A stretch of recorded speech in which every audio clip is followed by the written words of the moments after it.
Hello and welcome to day 2 of Journaling for Self-Discovery. Yesterday we tuned into our internal world and today we're going to raise our awareness of our self-talk.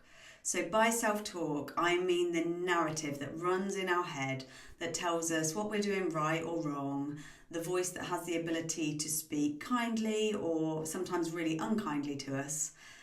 Some people might call it the monkey mind or the inner critic. So this voice is our constant roommate. And there is a question that Michael Singer asks in his book, Untethered Soul, that if this roommate, if this voice in your head was a real person living in your physical house, following you around all day, narrating everything you were doing, would you really choose to live with them? Would we let a real life person speak to us in the way that we allow ourselves to speak to ourselves? And so many of us spend so much time overly connected to and associated with that voice as if it is who we actually are. But you are the you that is able to observe that voice and hear that voice. You are not actually the voice itself. And that is part of what I really love about journaling. It gives you some distance between the noise, the voice in your head, and putting it down on paper. It becomes easier to observe. It becomes easier to recognize that this isn't the truth of who you are. And not only is it not the truth of who you are, but with some inner work and with some practice, we can actually make that roommate in our heads someone that's wonderful to be around, someone that's kind to live with, someone that's compassionate, and a voice that's supportive as opposed to critical or harmful in any way.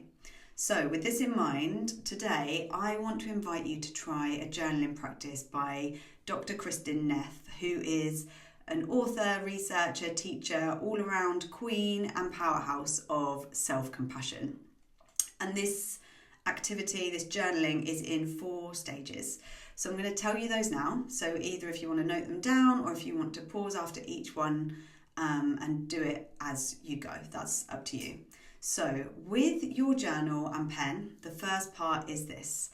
I want you to think about times when a close friend feels really bad about him or herself and is really struggling in some way.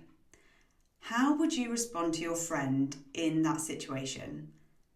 So just write down what it is that you would typically do, what you would typically say, and also note and notice the tone in which you typically talk to your friends. So that's the first part. Secondly, I want you to think about times when you feel bad about yourself or when you're struggling with something.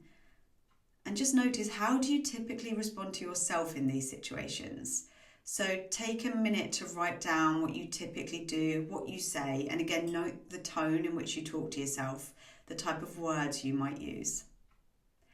Thirdly, did you notice a difference? If so, ask yourself why.